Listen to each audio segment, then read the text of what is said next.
रावण के सन्निकट करते हुए पहुंच गए तो उसी समय उनकी मृत्यु हो गई। छोटी सी अवस्था में ही माता कुंती विधवा हो गई। और जो प्रथा थी, तब सती प्रथा चलती थी, तो अपने पति के साथ में वो भी सती हो गई थी। अब कुंती विधवा हो गई छोटी सी, तो उन्होंने फिर क्या किया, जब लोगों ने समझाया कि तुम अपना जीवन कैसे बिताओगे, तब उन्हें याद आया मेरे पास तो 5 मंत्र हैं। फिर 5 मंत्रों को पढ़ा। सूर्य के द्वारा पुत्र उत्पन्न हुआ, अश्विनी कुमार के द्वारा पुत्र उत्पन्न हुआ, और इस प्रकार से इंद्र के द्वारा आशीर्वाद से पुत्र उत्पन्न हुए। तो 5 पुत्र इनके वही 5 पांडव कहलाए। तो बचपन से तो तुम्हें दुख ही दुख मिला, बचपन से तुम्हें कष्ट ही कष्ट मिला। हे कुंती बुआ जी, अब तो तुम्हारे शुभ के दिन आए हैं। छोटे छोटे बच्चों को लेकर के तुम हस्तिनापुर पहुंची, सोचा कि तुम्हारे चाचा ताऊ के बेटे हैं, तुम्हें आधा राज्य दे देंगे, लेकिन तुम्हें उस आधे राज्य को भी नहीं मिला। यहाँ तक कि 5 पांडवों को बार बार मारने का प्रयास किया, बार बार मारने का प्रयास कराया गया उन कौरवों के द्वारा। अरे कभी जुए में हरा करके, कभी अज्ञातवास दे करके, कभी द्रौपदी का चीर हरण करके, कभी लड्डुओं में जहर गिरा करके 5 पांडवों को मारने का प्रयास किया गया। अरे माँ, ये बुआ, अब तो सुख का समय आया है, अब क्यों दुख मान रही हो।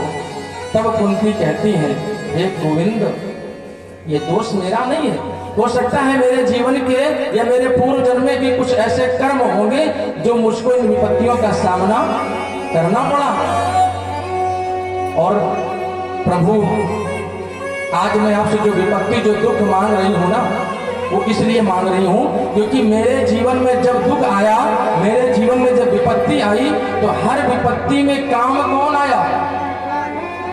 गोविंद आप आए। आप आए ना। जब आपके जीवन में कभी कष्ट आता है तो आप कहते हो ना, हे प्रभु रक्षा करना, हे गोविंद रक्षा करना, हे मुरली मनोहर, जिन्हें भी आप अपना मानते हो, रक्षा करना।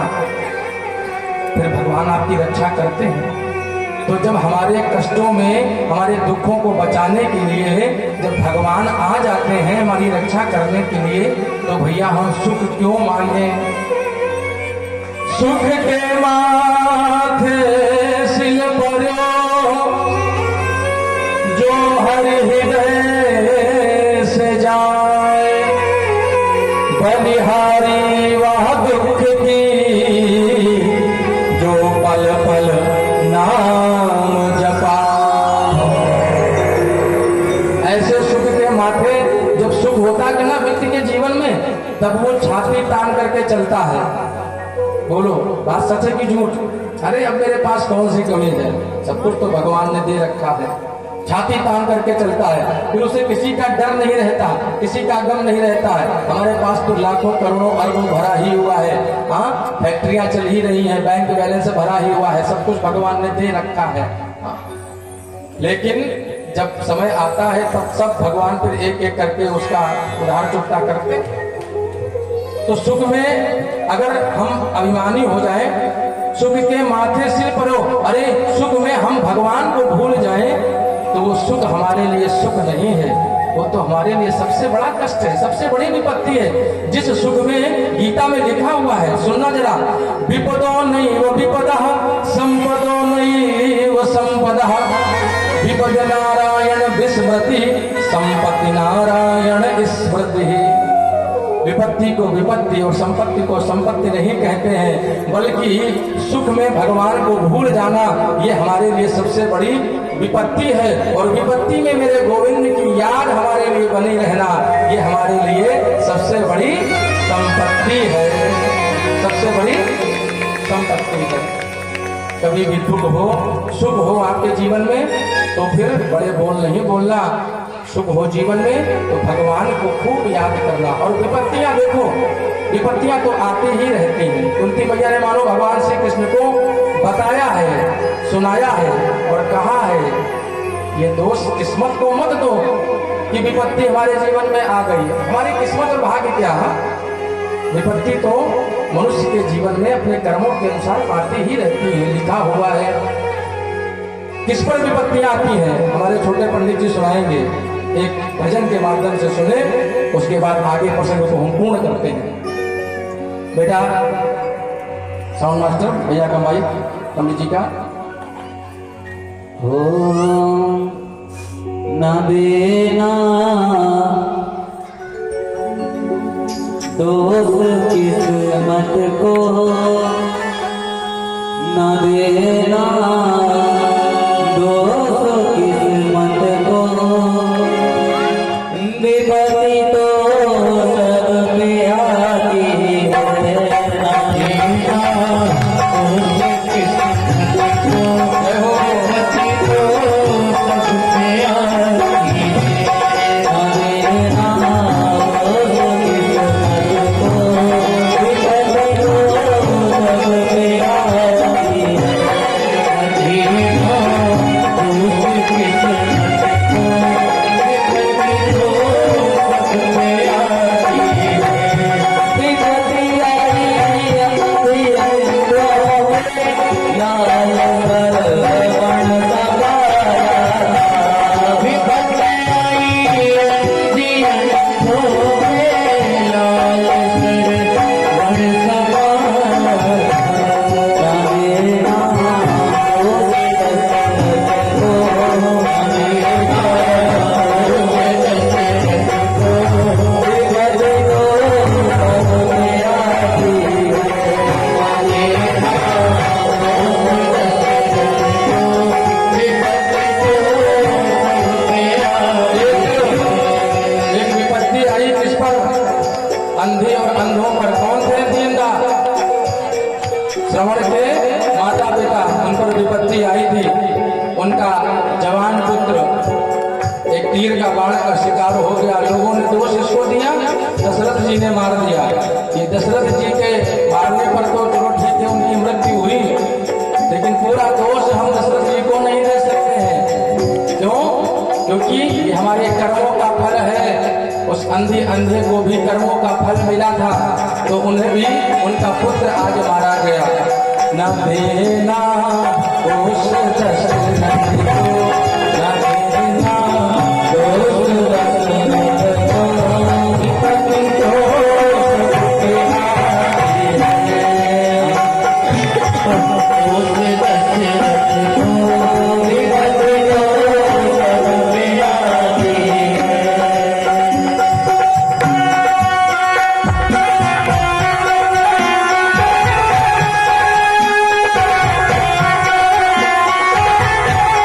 Thank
परदेश भी अपना।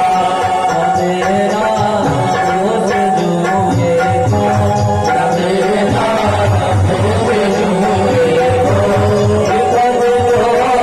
को विपद को सब जीना दोस्त जुए को विपद को।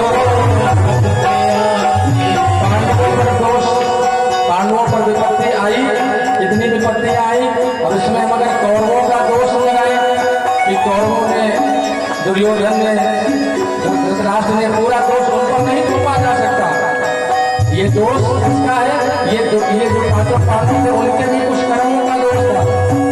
जुआ खेलने का है लोग बैठे तुम, हाँ तुम्हें पता था कि जुए में जब, अब जरा सोचिए, पांडव जैसे दिग्गज जब जुए में लोग अपना सब कुछ लुटा दिया, सब कुछ हार गए, आज लोग जुआ खेलने बैठते हैं तो आप लोग कैसे सोच रहे हैं कि हम कुछ जीत जाएंगे? अरे अपने आप को बर्बाद कर रहे हैं कोई जुआ खेल रहा है तो। हाँ, लोग जुआ खेलते हैं, आजकल लोग मोबाइल में जुआ खेल लेते हैं ना। हमने सुना माताएं भी जुआ खेलती हैं, जो स्त्रियां हैं ना, वो लूडो वगैरह आता है मोबाइल में, उसी में जुआ खेल लेते हैं। एक और आता है मोबाइल में, वो जंगल रमी ऐसा करके, उसमें लोग लाखों करोड़ों हार गए हैं वो जुआ खेल करके। अब जुआ खेलोगे, विपत्ति आएगी और दोस्त दोगे अपनी किस्मत को, भाग्य को, अपने घर वालों को। गलत बात है ना? क्यों जुआ खेलो जो तुम पर ऐसी विपत्ति, इतनी बड़ी घनघोर विपत्ति आए? और सबसे बड़ी तो विडंबना की बात यह है, ये जो जुआ चला है ना, ये जो जुए का प्रचार प्रसार कौन करता है? मोबाइल पे बड़े बड़े सुपर डुपर स्टार, बड़े बड़े सुपर डुपर स्टार जुए का प्रचार कर रहे हैं। हाँ, जंगल रमी खेलो, ये लूडो खेलो, इसमें जीतो, और लेकिन बाद में चेतावनी भी दे देते हैं, इससे खतरा भी है, ये भी चेतावनी कर देते हैं, वार्निंग दे देते हैं। लेकिन फिर भी उन सुपर डुपर स्टार लोग जो बर्बाद हो रहे हैं जुए खेल करके, उसका कौन है? उसका अधिकारी कौन है? वही बड़े बड़े सुपर डुपर स्टार हैं। हाँ, विपत्ति तो सब पे आती है, विपत्ति तो सब पे आती है, विपत्ति आई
राम शुभ अशुभ जो भी काम हम करते हैं वो फल तो भोगने ही पड़ते हैं भक्तों।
मेरे जीवन में तो विपत्ति का वो पल होता है अगर कदाचित मैं एक क्षण भी अपने राम का नाम न लूं, अपने भगवान का नाम न लूं, वो मेरे लिए सबसे बड़ा विपत्ति का क्षण है। इसलिए जीवन में जब आपके जीवन में कष्ट दुख आदि आवे तो घबराना नहीं, भगवान का नाम भगवान का भजन और करना। अच्छा, सभी को भगवान ने वरदान दिया और भगवान विदाई लेने लगे। तब तक भगवान को फिर याद आया, एक काम तो अधूरा रह गया। बैठ जाओ बेटा। कौन सा काम याद आया? भगवान ने सोचा, अरे अभी हमारा परम भक्त बाणों की सैया पर लेटा हुआ है, अपने परम भक्त की हमें लाज बचानी है, उसकी रक्षा करनी है, उसका उद्धार करना है। तो परम भक्त भगवान का कौन है? भीष्म पितामह, जो बाणों की सैया पर रणांगण में लेटे हुए हैं, पड़े हुए हैं। अपने पांचों पांडवों को, द्रौपदी को, सभी को लेकर के भगवान जी भीष्म पितामह के पास में गए। युधिष्ठिर जी आगे पहुंचे भीष्म पितामह के चरणों में, हे पितामह, मैं युधिष्ठिर, मैं पांडु पुत्र, ज्येष्ठ पुत्र युधिष्ठिर आपके श्री चरणों में प्रणाम करता हूँ। युधिष्ठिर, भैया शांत रहो थोड़ा सा। पितामह जी कुछ नहीं बोले। युधिष्ठिर जी प्रणाम करके आगे हटे। अर्जुन जी आए, मैं पांडु पुत्र अर्जुन आपके चरणों में प्रणाम करता हूँ, कुछ नहीं बोले।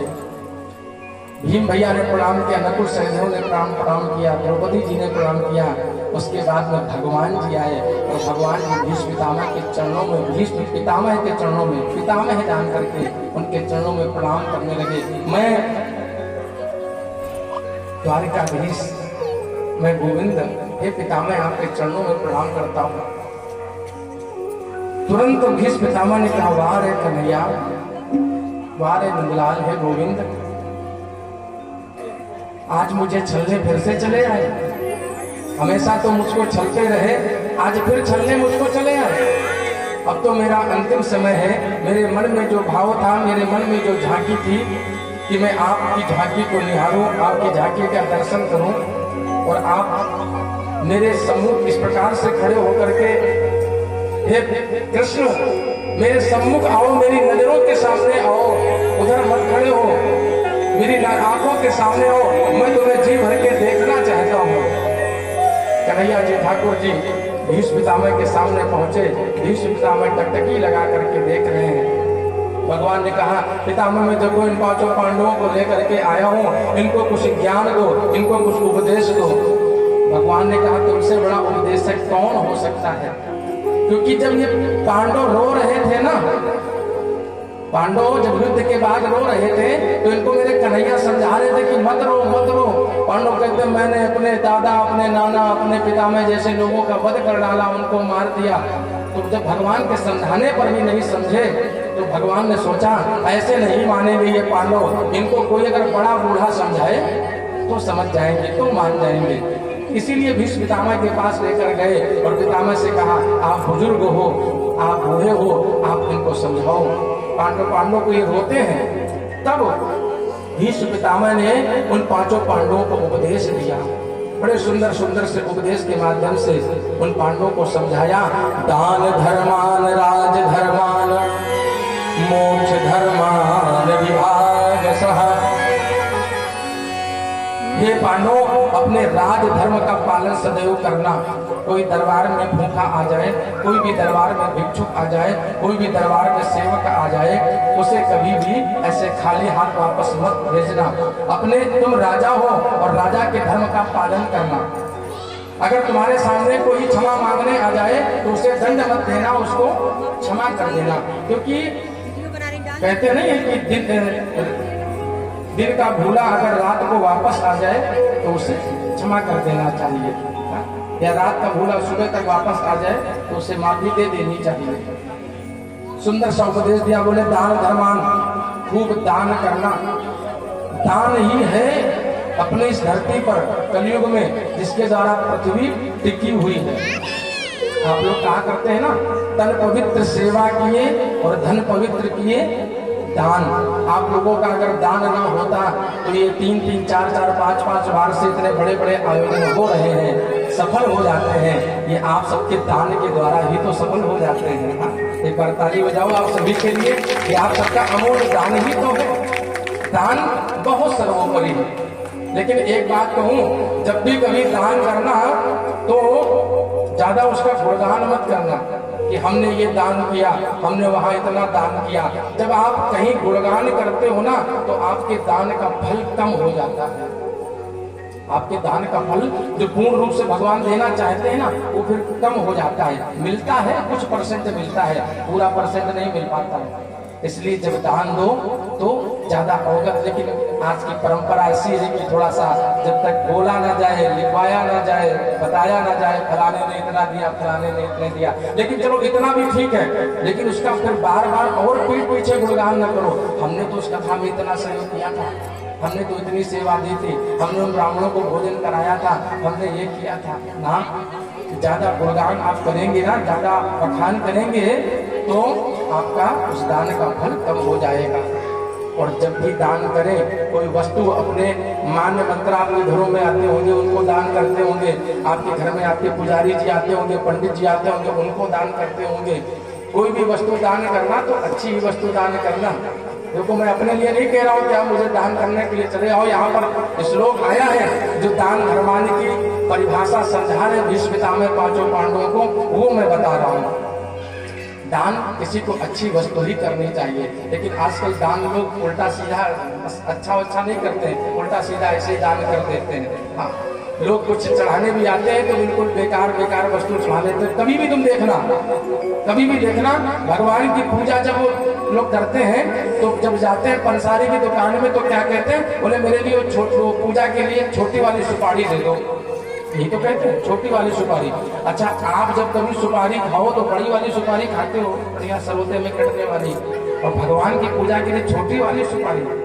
अरे भगवान को बड़ी वाली सुपारी चढ़ा दो, बाद में प्रसाद रूप में वो स्वीकार कर लो, और अगर खाने के शौकीन हो तो वही खाओ। लेकिन ना भगवान के लिए तुच्छ सामग्री लोग दान करते हैं, तुच्छ सामग्री लाते हैं। ये गलत बात है कि नहीं? बोलो। भगवान के लिए जब कभी जाते हैं ना फल खरीदने तो फल बिल्कुल गले वाले फल खरीद करके लाते हैं। एक माता जी जा रही थी भागवत कथा को सुनने के लिए, तो क्या हुआ कि रास्ते में एक अंगूर वाला ठेले वाला लगाए हुए था। तो बढ़िया गुच्छे में अंगूर कितने के दिए भैया? 80 रुपए किलो दिए। 1 किलो दे दो, ठीक है। और उसी जगह उनकी ठेले में एक कोने में ढेर लगा था, टूटे अंगूर रखे हुए थे, ढेर रखा हुआ था, गले से अंगूर। बोले भैया ये कितने के दिए? दुकानदार ने कहा आपने अच्छे वाले ले लिए भैया, तो ये गले वाले लेके क्या करोगे? अरे नहीं तुम बता तो सही कितने के लिए, क्या भाव दिए?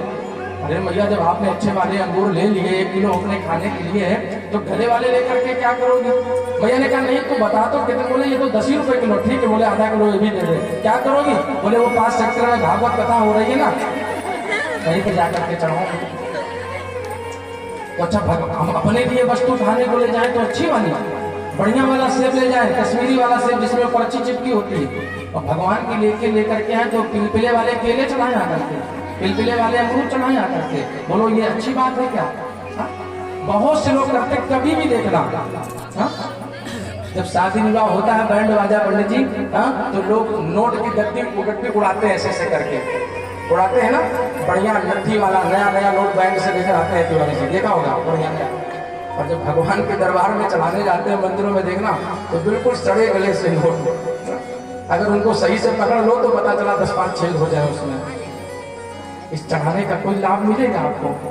लोग कटा फटा उल्टा सीधा नोट अपने पर्स में डाले ही रहते हैं कि जहाँ जाएंगे भागवत कथा में, वहां जाएंगे मंदिर में तो गुल्लक में डाल देंगे, वहां जाएंगे तो भागवत गीता चढ़ा देंगे।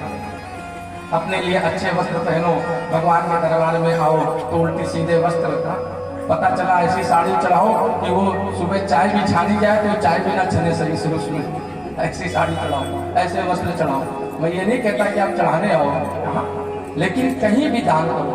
अपने मान मंत्राओं को, अपने पंडित जी को आपके घर में आते होंगे सत्यनारायण कथा सुनाने के लिए वगैरह वगैरह। लोग भगवान के मंदिर में जाते हैं दूध चढ़ाने के लिए, आप तो बिल्कुल चट्टे से लेकर के आते हो बढ़िया भैंस वाला प्योर दूध अपने पीने के लिए। और भगवान के मंदिर में जब दूध चढ़ाने जाते हो शिव जी को तो उसमें 50% से ज्यादा पानी मिला होता है। कभी जाना मंदिर में देखना बिल्कुल पानी जैसा दूध, भगवान को पानी जैसा दूध चढ़ाते हो, क्या मिलेगा फायदा? बोलो एक ने पूछा भगवान शंकर जी से, पार्वती जी से, ओहो आपके तो बड़े ठाट बाट हैं, शिवरात्रि आने वाली, दूध ही दूध चढ़ेगा। पार्वती जी ने कहा, अरे क्या कहते हो भैया, हाँ? उस दूध से तो अच्छी सी चाय भी ना बन पावे, तुम कह रहे हो दूध चढ़ेगा। क्या फायदा ऐसा दूध चढ़ाने से? कोई इतनी चढ़ाओ, समझ रहे ना, थोड़ी चढ़ाओ लेकिन अच्छी चढ़ाओ, अच्छा चढ़ाओ। किसी को भी बर्तन वर्तन आदि जो भी दान करो, अच्छा दान करो। पता चला ऐसा ना हो कि घर की पंडितानी गिलास धोने बैठे तो उनका हाथ ही कट जाए, बेकार। ऐसी वस्तु ना चढ़ाओ, अच्छी वस्तु चढ़ाओ, जो भी चढ़ाओ। अच्छा, हम आपको एक बात बताएं, आजकल दान भी लोग जो करते हैं ना, एक पंडित जी को दान कर दिया, ऐसे पंडित जी लोग भी कुछ लोग ऐसे हो गए, बोले दान की वस्तु वो उसी रूम में लगा भी देते हैं। हरी तेरी आरती गाऊं, आकी हरी तेरी आरती गाऊं, एक एक तेरी आरती गाऊं, एक एक तेरी आरती गाऊं, आरती गाऊं प्यारे आपको